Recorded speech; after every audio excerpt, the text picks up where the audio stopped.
what I was doing was completely illegal. And that's a little, fun mishap, especially at 19 years old, and, first time in Kenya thinking, great, how are we going to penetrate the market? How are we going to get, early adoption? All right, well, let's go to the source. Who's our target users? Okay, it's like low to middle income class. Let's go to the biggest urban slum in the country and let's start handing out flyers with QR codes. And that's totally not acceptable by local authorities. I mean, you can't just, roll up into a community and do that over there. Every day, 830 women die from preventable causes related to pregnancy and childbirth.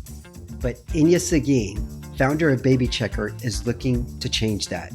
BabyChecker is a smartphone-based ultrasound probe that uses AI automatically to detect pregnancy risk factors. That's right, an app that uses artificial intelligence to allow for safer pregnancies.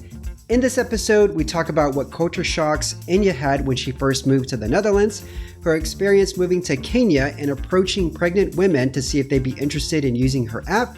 And we also have a special co-guest, Buster Franken.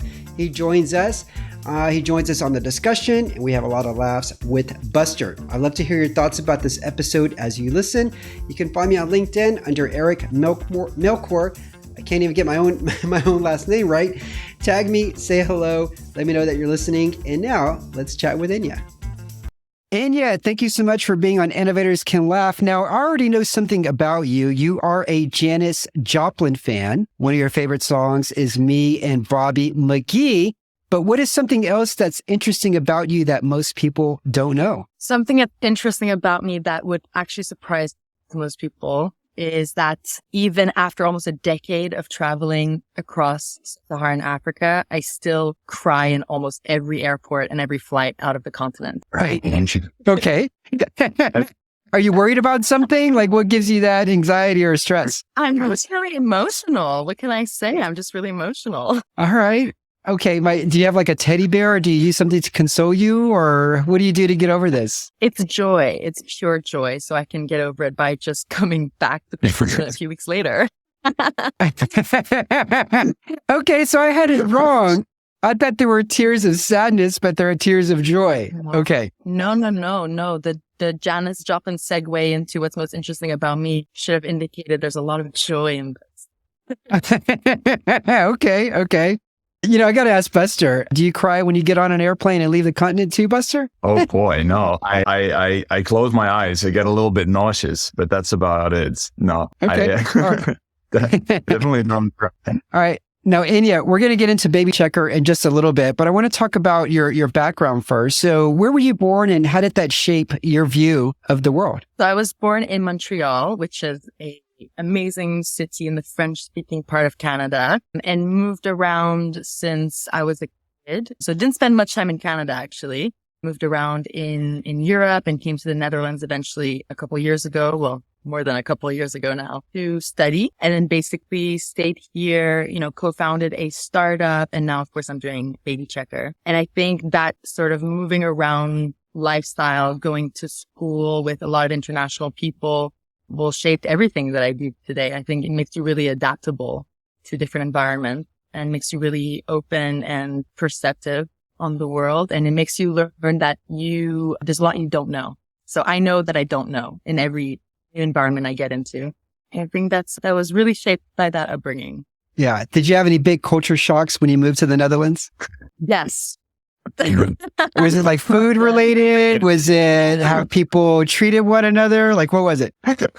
Yeah, I think the typical things, I think you've spoken to a few Dutch people on your podcast so far. So I think that these things may have come up, but the directness is definitely, I think it's more appreciated from my end, at least, than other, expats or people coming into the Netherlands may say. I appreciate it a lot, actually, especially in the professional worlds, I think, more so than my personal life. But I think it's something I really enjoy. Cultural shock could be also, the food. I mean, I'm a massive foodie, and I don't think most Dutch people come across as massive foodies. It just might accentuate, and I feel like I'm more of a foodie than I've ever been because of living in a country where, food is pretty square. Functional. It's like You eat to survive. I eat to thrive. And I think that's a big cultural difference. No, definitely. Dutch cuisine is basically limited to anything that can be put in a little jacket of dough and then deep fried. So you don't go out to like satisfy your craving of tasting a delicious meal. It's just more like out of necessity. Is that what you're saying? Oh no, it's not what I'm saying. I think most Dutch people have come around by now, but you can't like just make up a couple of 100 years of cultural and cuisine development. So we just import cuisines from around the world. I think we do that relatively successful. Would you say, Enya? Absolutely. It's such a rational, functional mindset through and through in this country, which is why I love it, honestly. I think people are very focused on optimizing things and making it as efficient as possible, but with a hint of craziness, unlike, because what the first part was more like what people say about Germans, But in the Netherlands, you get this other more nuanced, fun, vibrant lifestyle that is like, it's a nice little cocktail with the more functional stuff. All right. Now, how did people welcome you over there? I mean, you said you went there to study at uni. Were other students very receptive of you? Did you make a lot of friends pretty easily? And when did you meet Buster? How did that first interaction come about? Well, uni was an extension of being in an international environment in high school, basically. So I came into a program of political science full of international students. So it was basically just going into my, the same sort of familiar environment, except now actually studying something I enjoy and wanted to study. So yeah, that was great. Can't say I made many. I can count on one hand how many Dutch friends I made. Yeah, mostly people from all around the world. Yeah, that's a thing for sure. And then Buster and I met. I'm not sure what the timeline is on that, but we met by being both part of Sigma, which is a great community worldwide that Buster leads in the Netherlands. Yeah. This is the Sigma Squared Society, correct? That's correct. Yeah. But Enya, about the like making Dutch friends, I think this is actually something that's like quite interesting because I of course don't have this experience.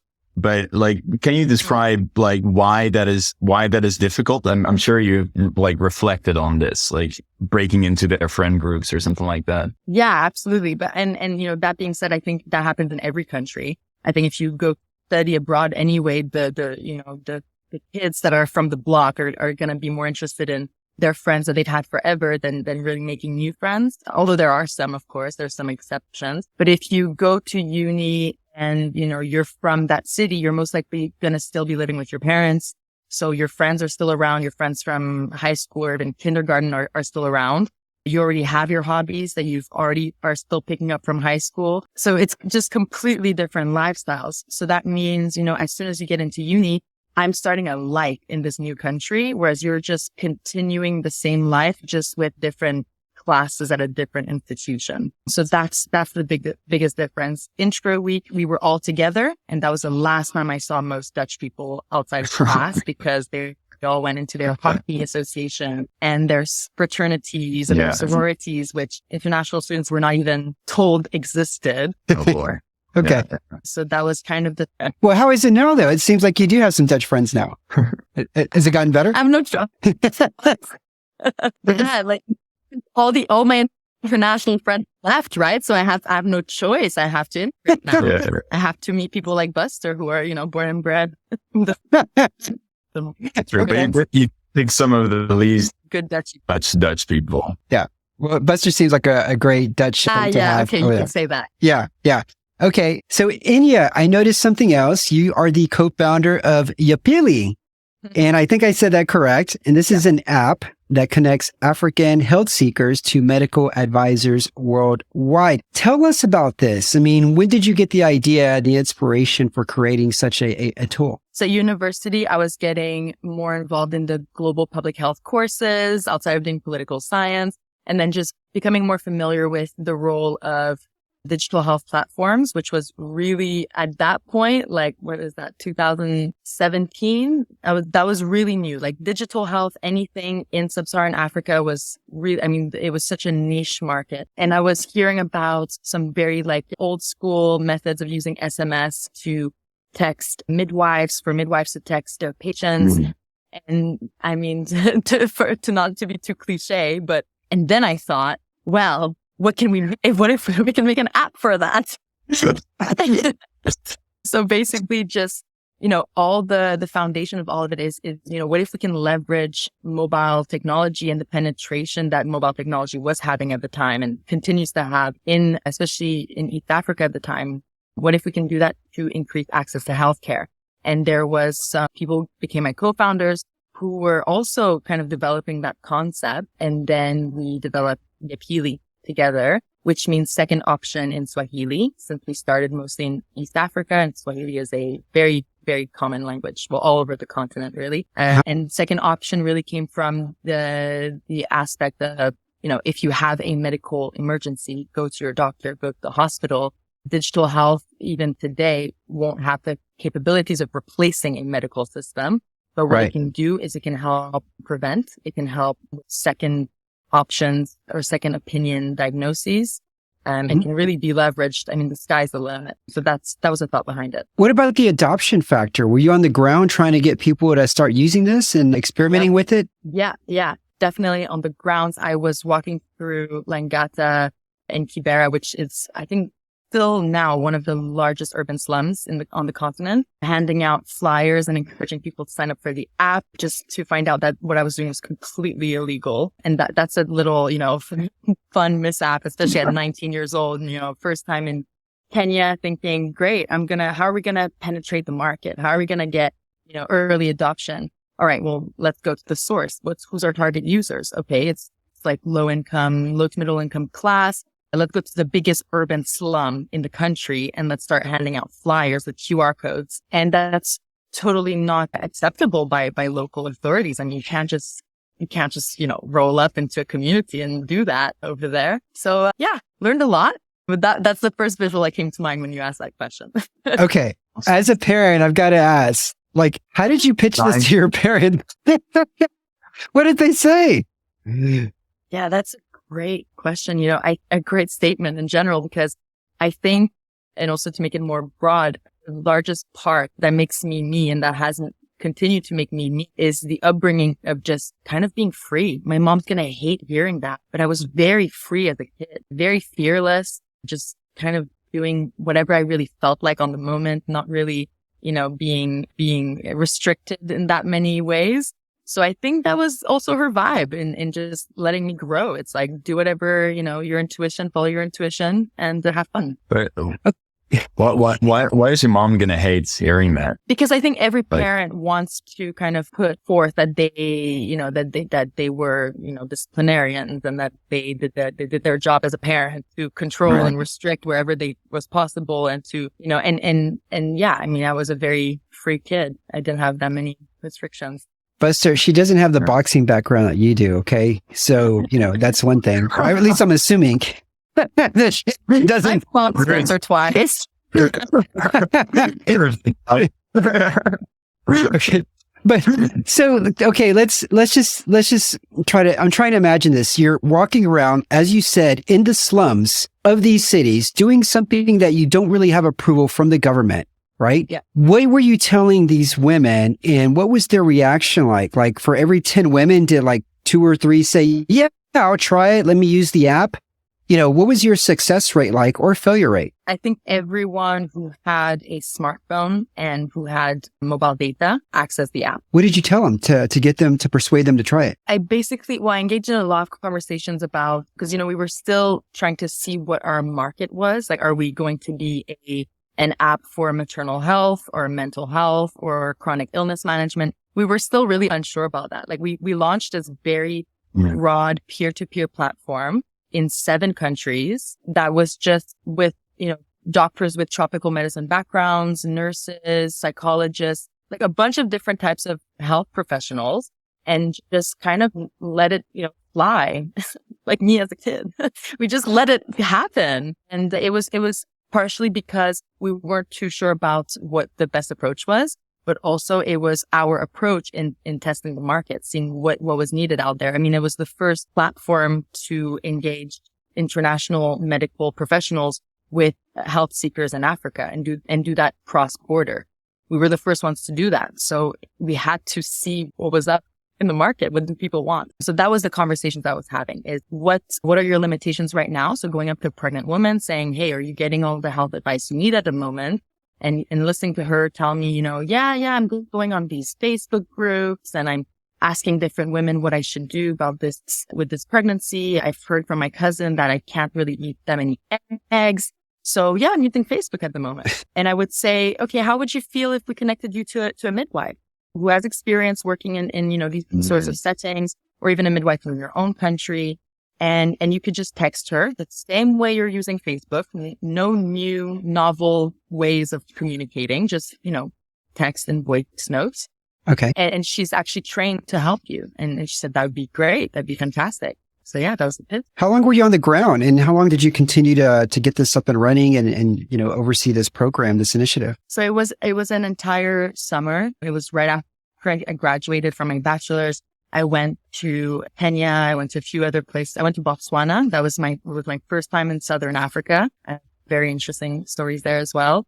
And then the part after that, once we had our early users or early adopters, was to try to make a business model work and raise funds. So came back to Europe, lived with my mom, and try to make it happen. And how did that fundraising effort go? It was a very challenging thing because our own business model wasn't really set up in a way that made sense. I think telemedicine is still figuring it out today. I think a lot of startups have made it work by going through employers. That's what we were trying to do, but it was way too early. It was the wrong time, maybe even the wrong place. Kenya has a lot of regulations, especially for digital health.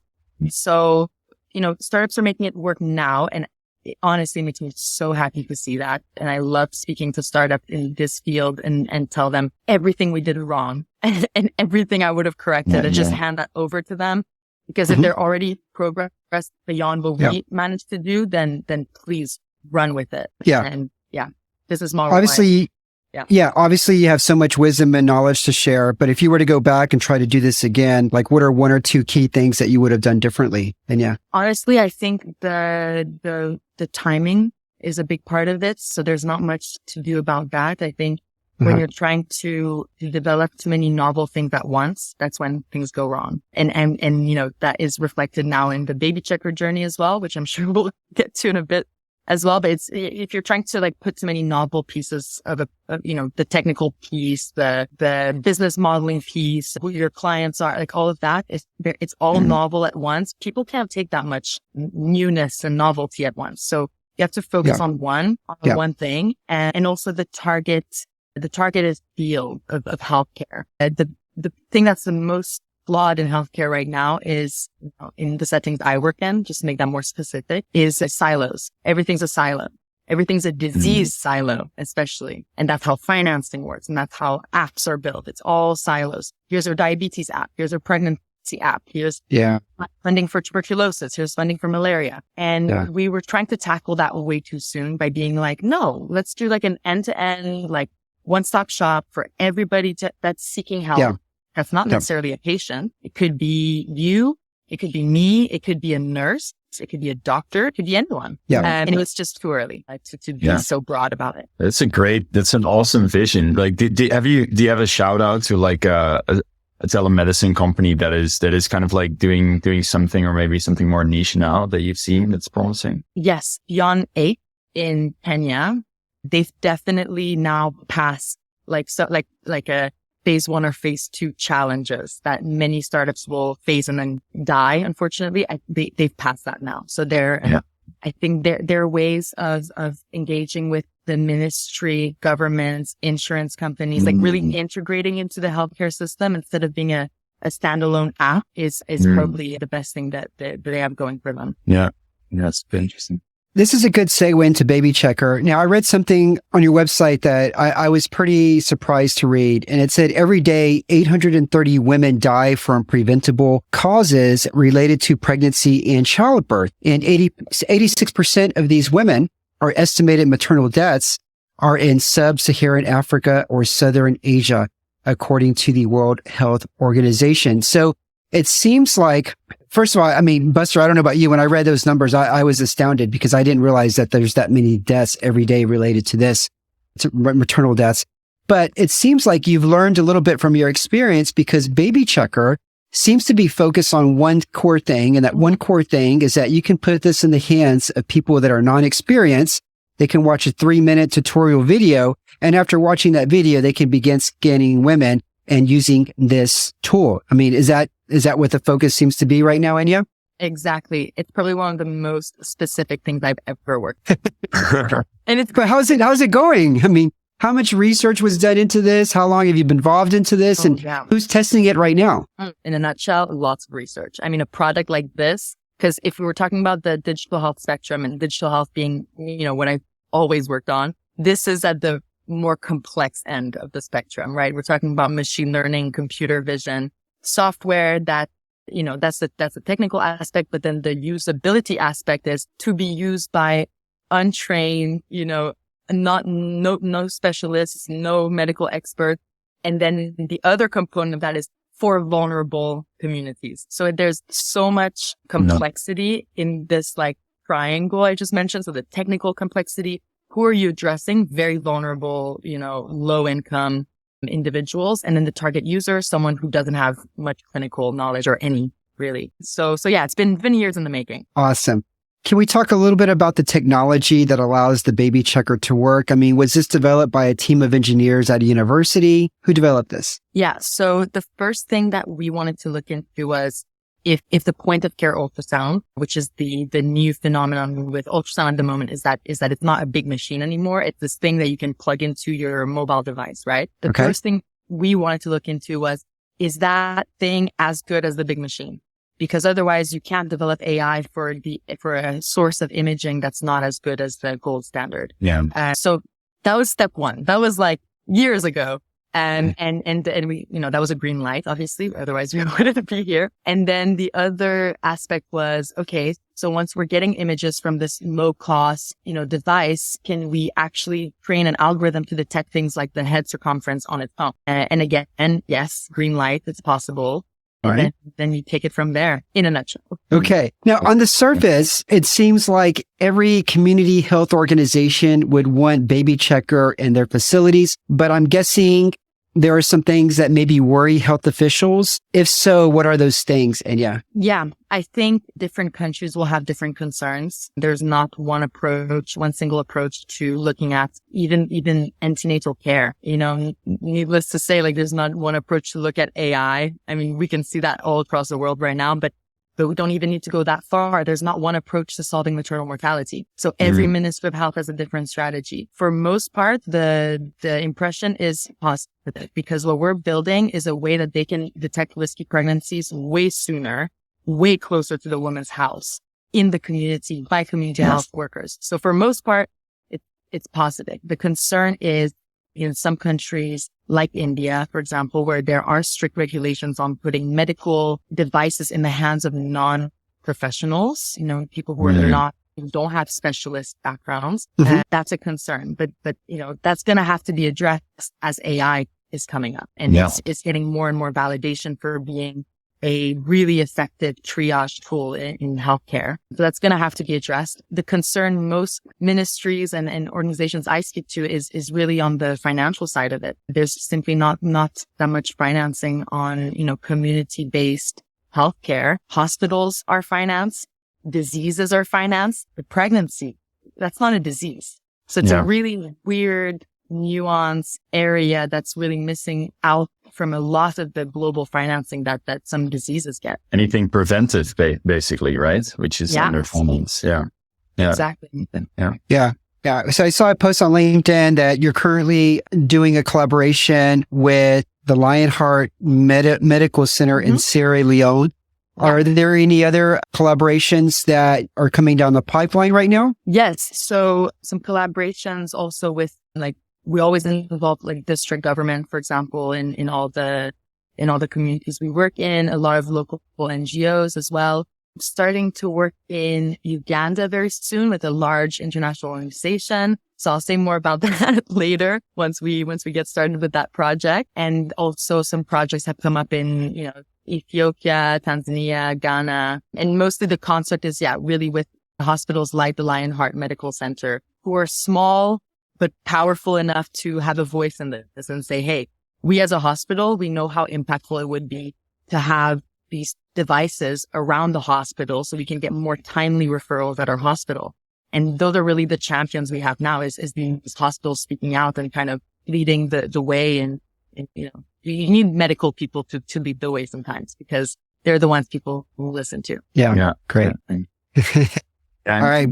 Before we jump into the fun rapid fire question, Buster, anything to add to this? Oh man, tons of things. But actually, before we go into rapid fire questions, I have something kind of controversial I want to bring up we've talked about this before a little bit.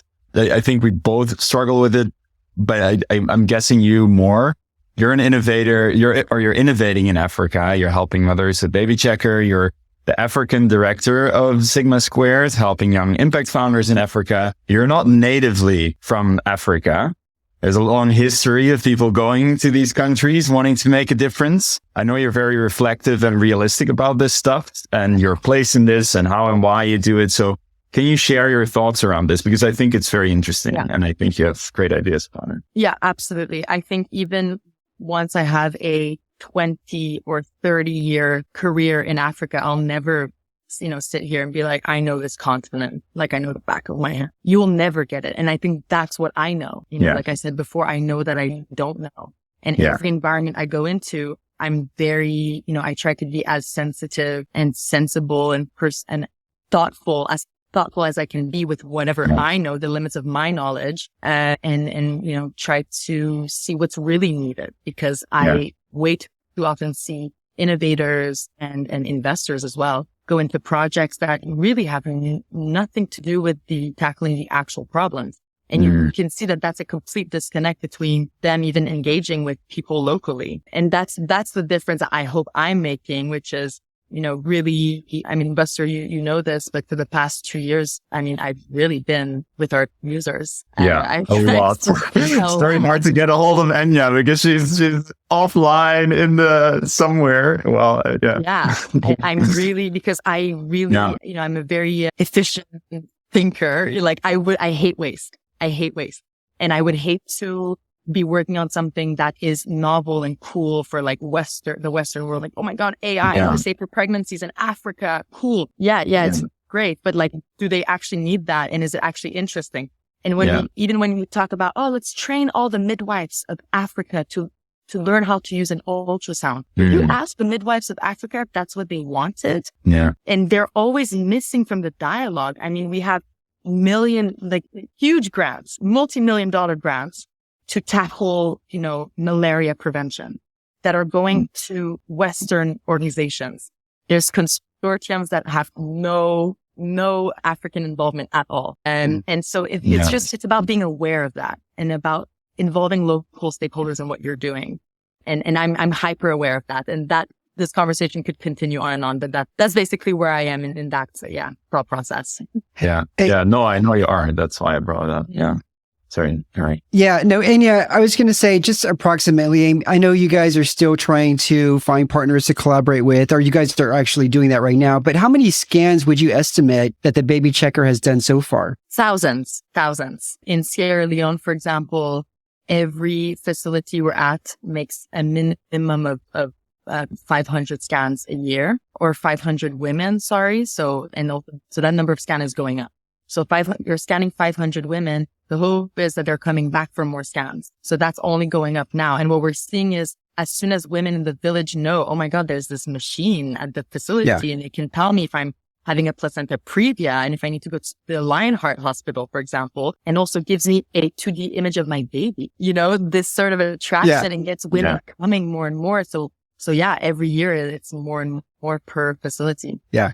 This is fascinating. So fascinating. All right, let's get to the rapid fire questions here. Give me the first answer that comes to your head. Are you ready, Enya? God, yes, I'm ready. Okay. And Buster, try not to laugh too loud here. Okay, you ready? Bye. Enya, what celebrity did you have a crush on as a teenager? Harry Potter. Harry Potter? Mother, like which movie? Oh, from the get-go. Oh yeah, I was an early adopter. From when he was like 8 years old? Oh yeah. Yeah, big fan. Okay. I did not see that one coming. All right. It happens. No idea what's coming out. Yeah. Okay. My next question for you, but I already know the answer, is what is a silly reason you once cried? So we know when you board a flight, when you get on a flight, right? Okay. Yeah, that's what is something. Again, it's joy. Let me put that because that's clear to me now and to everyone who knows me, but it's joy. Okay. All right. Crying. What is an unusual food or drink that you like to consume? I really like chia pudding. It sounds really like really hipster. But I think the texture, it's like every bite I take, I'm wondering if I like this. Do you approve, Buster?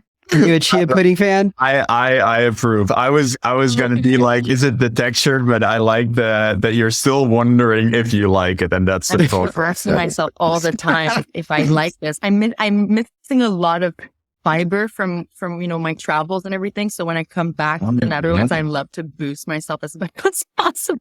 And chia pudding is my go-to. Okay. The next question: $25,000 cash or dinner with Irina Huffington?